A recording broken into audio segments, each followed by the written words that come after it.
صفحہ نمبر 316 حدیث نمبر 655 سیدہ ام عطیہ انصاریہ رضی اللہ تعالیٰ عنہ، ان کا مختصر تعارف پچھلے سبق میں ہو چکا ہے۔ فرماتی ہیں نہینا عن اتباع الجنائز ولم یعزم علینا، رسول اللہ صلی اللہ علیہ وسلم نے ہمیں جنازوں کی پیروی سے روکا، لیکن اس پر آپ صلی اللہ علیہ وسلم نے تاکید اور سختی نہیں فرمائی۔ اس مختصر حدیث کے مضامین میں کئی باتیں آپ کے گوش گزار کرنی ہے۔ جب کوئی صحابی رسول یوں کہیں کہ امرنا، ہمیں حکم دیا گیا، نہینا، ہمیں روکا گیا، اس طرح کی صحابی کی عبارت اصولیوں کے مطابق فی حکم المرفوع ہوتی ہے۔ فی حکم المرفوع کا معنی یہ ہے کہ اس کا معنی یہ سمجھا جائے گا کہ رسول اللہ صلی اللہ علیہ وسلم نے اس کام کا حکم فرمایا، کیونکہ صحابی کو حکم دینے والے رسول اللہ صلی اللہ علیہ وسلم۔ گویا یوں نہیں کہا جائے گا کہ صحابی جو یہ فرما رہے ہیں کہ ہمیں حکم دیا گیا، ممکن ہے کسی دوسرے شخص نے حکم دیا ہو، ممکن ہے کسی دوسرے صحابی نے حکم دیا ہو، ممکن ہے کسی تابعی نے حکم دیا ہو، ممکن نہیں ہے، ممکن نہیں ہے۔ حدیث مرفوع کی یعنی رسول اللہ صلی اللہ علیہ وسلم تک منسوب ہونے والی حدیث کی 6 اقسام ہیں، جن کے ذریعے ہمیں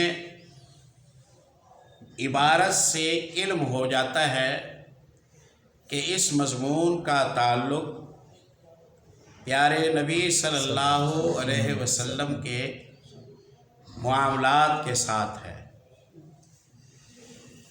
پہلی صورت یہ ہے کہ صحابی یوں کہیں قال رسول اللہ صلی اللہ علیہ وسلم، آپ صلی اللہ علیہ وسلم نے یوں ارشاد فرمایا، انما الاعمال بالنیات، عملوں کی قبولیت کا انحصار خلوص نیت پر ہے۔ یہ مرفوع قولی ہے، یعنی رسول اللہ صلی اللہ علیہ وسلم کے فرمان کی صراحت آئی ہے کہ آپ نے ارشاد فرمایا، قول رسول اللہ کا صلی اللہ علیہ وسلم اس کو بیان کر رہے ہیں، روایت کر رہے ہیں رسول اللہ کے ساتھ۔ دوسری صورت یہ ہے کہ صحابی یوں فرمائے کہ رأیت رسول اللہ صلی اللہ علیہ وسلم یفعل کذا، میں نے رسول اللہ صلی اللہ علیہ وسلم کو دیکھا، زیارت کی، آپ صلی اللہ علیہ وسلم فلاں کام کر رہے تھے۔ اس عبارت میں جملہ صحابی رسول کا ہوتا ہے اور معنی عمل رسول صلی اللہ علیہ وسلم کو ثابت کرنے کا ہوتا ہے۔ یہ مرفوع فعلی ہے، اور کبھی یوں ہوتا ہے کہ صحابی رسول صلی اللہ علیہ وسلم یوں فرمائیں کہ کننا نفعل رسول اللہ صلی اللہ علیہ وسلم کا زمانہ تھا، ہم فلاں کام کیا کرتے تھے، ہم فلاں کام کیا کرتے تھے۔ سیدنا ابو حسان ابن ثابت رضی اللہ تعالیٰ عنہ مسجد میں کچھ اشعار کہہ رہے ہیں، سیدنا عمر ابن خطاب رضی اللہ تعالیٰ عنہ نالاں ہوئے کہ آپ یہ کیا کر رہے ہیں؟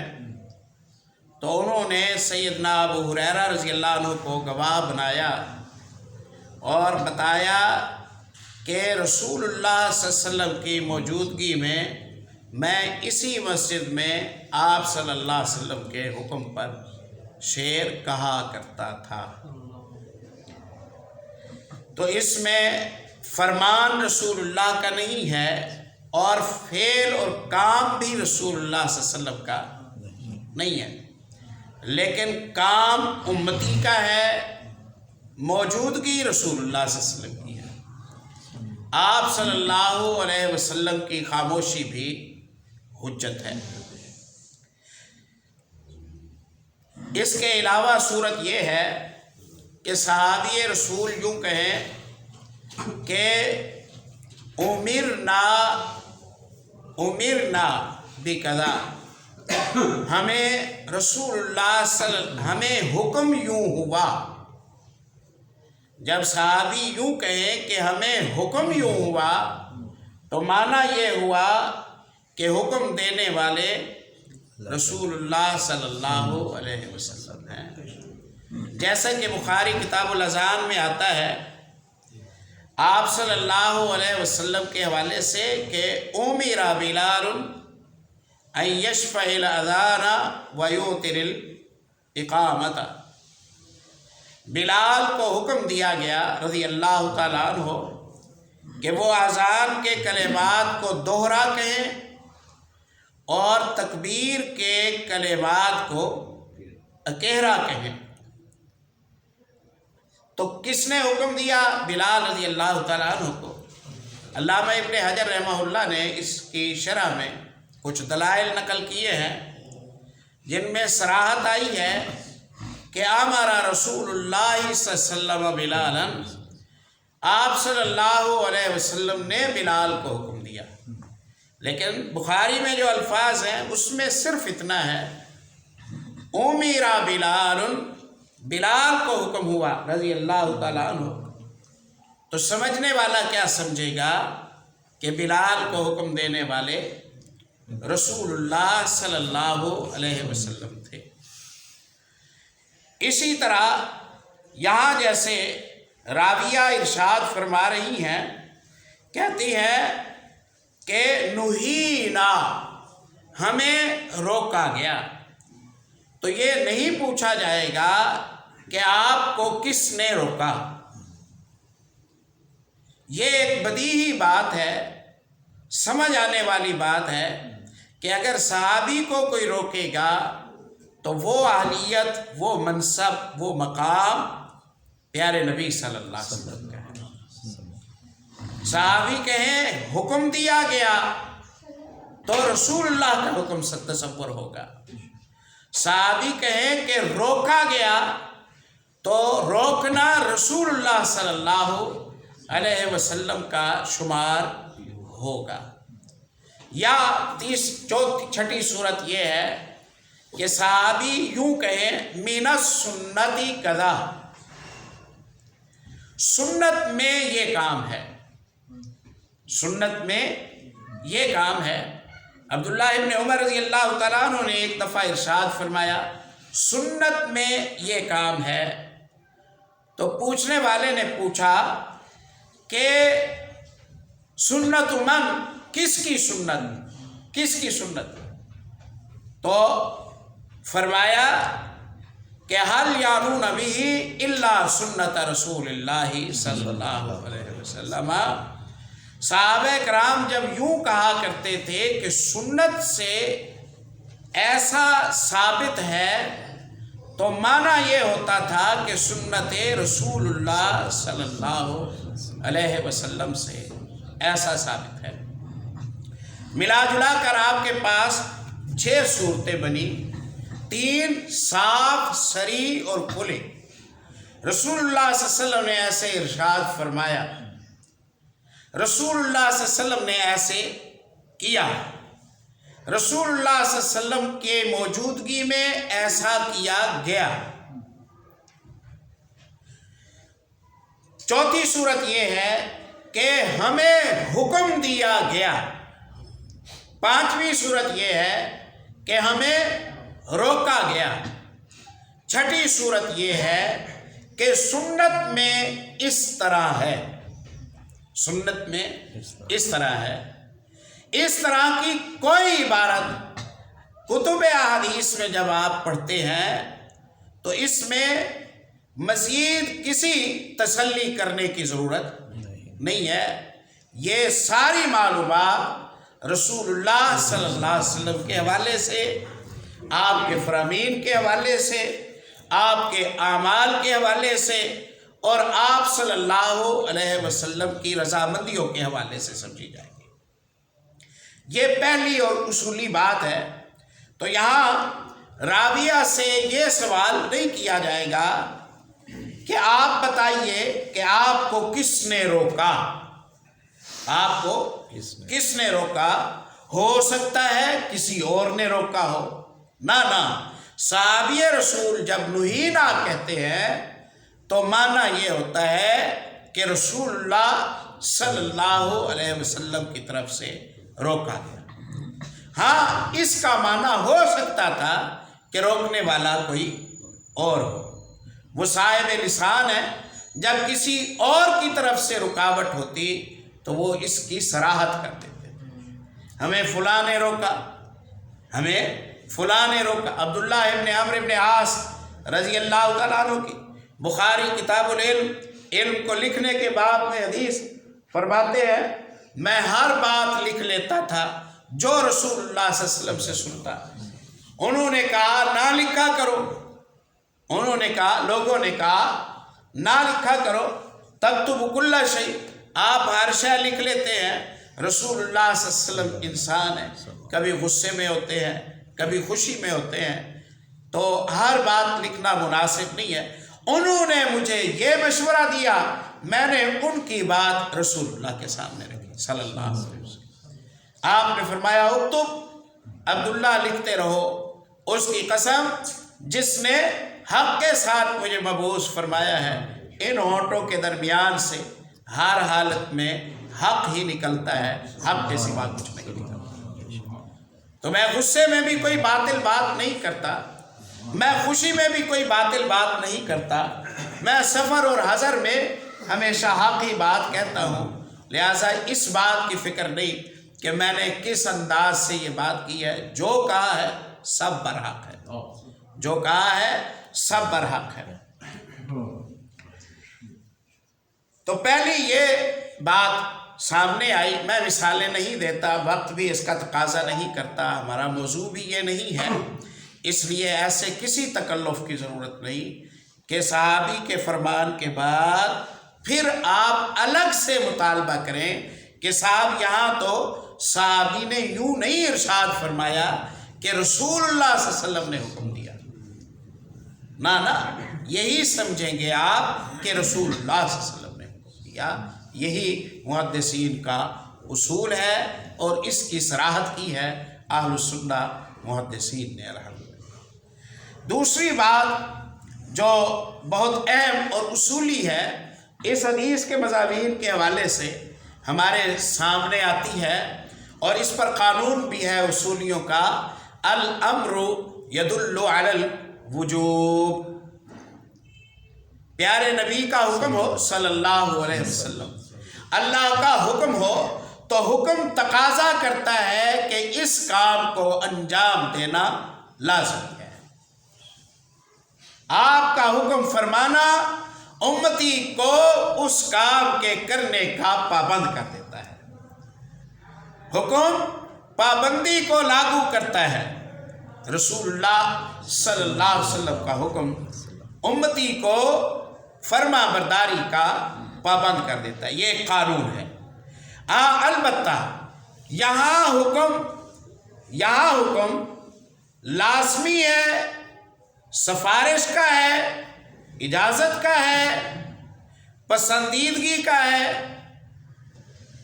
یہ معنی کوئی لینا ہو تو اس حکم کے ساتھ دوسرے حالات، سیاق و سباق، اس حکم کو دینے کے اسباب، ان پر غور کیا جا سکتا ہے۔ عام قانون یہ ہے کہ حکم نبی صلی اللہ علیہ وسلم تقاضا کرتا ہے کہ آپ اس کو ماننے کے پابند ہیں۔ یہ عام قاعدہ ہے کہ حکم بات کا آپ کو پابند کر دیتا ہے۔ ہاں، بعض دفعہ حکم آتا ہے اور اس کا معنی یہ نہیں ہوتا کہ تم پر لازمی ہے کہ یہ کام کرو۔ اس کی صراحت کبھی خود رسول اللہ صلی اللہ علیہ وسلم فرما دیا کرتے، صلو قبل المغرب رکعتین، مغرب سے پہلے 2 رکعتیں پڑھا کرو۔ حکم آ گیا، صلو قبل المغرب رکعتین، مغرب سے پہلے 2 رکعتیں پڑھا کرو۔ صلو قبل المغرب رکعتین لمن شاء، مغرب سے پہلے جو چاہے 2 رکعتیں پڑھ لے۔ کیا ثابت ہوا کہ حکم تو ہے لیکن پسندیدگی کے لیے ہے، حکم تو ہے لیکن ضروری کرنے کے لیے نہیں، پسندیدگی اور تاکید کے لیے ہے۔ تو مستحب ہے، اچھا ہے، ثواب کا کام ہے، ترغیب دلائی گئی ہے، شوق دلایا گیا ہے کہ آپ مغرب کی نماز کے لیے تشریف لائے ہیں، اذان ہو گئی ہے، آپ فارغ نہ کھڑے رہیں، آپ 2 رکعتیں پڑھ لیں، اس کے بعد جماعت کرائی جائے۔ یہ بہتر ہے لیکن لازمی نہیں ہے۔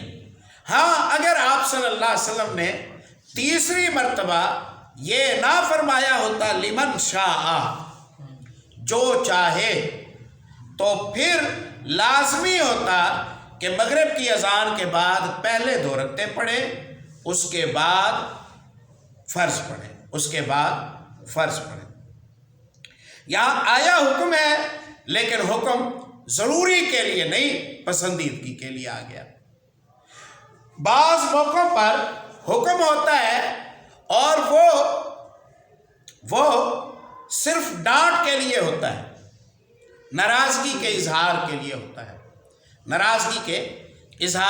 ہوتا ہے، میں آپ کو مثال دیتا ہوں۔ آپ کا بیٹا آپ سے کہتا ہے کہ میں فلاں جگہ سیر کے لیے جانا چاہتا ہوں، آپ کہتے ہیں بیٹے مناسب نہیں ہے، آپ نہ جائیں۔ وہ پھر آپ سے کہتا ہے کہ مجھے اجازت دیں، آپ کہتے ہیں کہ نہیں، میری اجازت نہیں ہے۔ وہ پھر منت پر آتا ہے اور کہتا ہے کہ مجھے اجازت دیں، تو آپ کہتے ہیں کہ جا، جو کرنا ہے کر۔ تو آپ نے حکم تو دیا کہ جا، جو کرنا ہے کر، لیکن اس کا معنی کیا ہے؟ اس کا معنی یہ ہے کہ میں تو ناراض ہوں، میری طرف تو اجازت نہیں ہے، اور تو میری نافرمانی کرنا چاہتا ہے تو کر لے، میں تیرا ہاتھ نہیں روکوں گا۔ یہ ناراضگی کا اظہار ہے۔ تو یہ سیاق سے اندازہ لگتا ہے کہ قائل کیا مراد لے رہا ہے، کہنے والا کیا مراد لے رہا ہے۔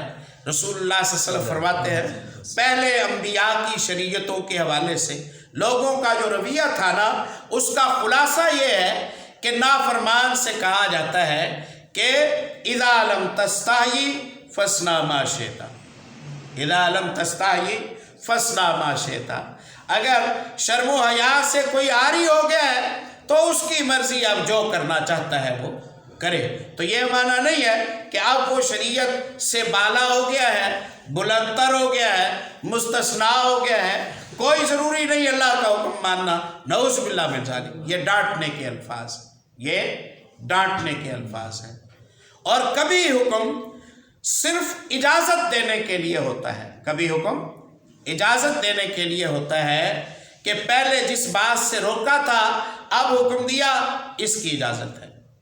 اذا حللتم فاصطادوا، اذا حللتم فاصطادوا، آپ احرام کی حالت میں ہیں، آپ کو شکار کرنے کی اجازت نہیں تھی، اب آپ نے احرام کھول لیا ہے تو ٹھیک ہے، فاصطادوا، اب آپ شکار کر لیں، اب آپ شکار کر لیں۔ تو ہے تو حکم، لیکن اس حکم کا یہ معنی نہیں ہے کہ احرام کھولو اور تیر کمان اٹھاؤ اور جنگل میں نکل جاؤ اور شکار کر کے آؤ۔ اس کا معنی کیا ہے؟ اس کا معنی یہ ہے کہ جو بات روکی تھی اب وہ رکاوٹ ختم ہے، جو بات روکی تھی وہ بات اب ختم ہو گئی ہے، اب ہماری طرف سے کوئی اعتراض نہیں، تم شکار کرنا چاہتے ہو تو کرو۔ تو یہ مختلف انداز ہیں احکام کے۔ یہ تفصیل میں نے کیوں بیان کی ہے؟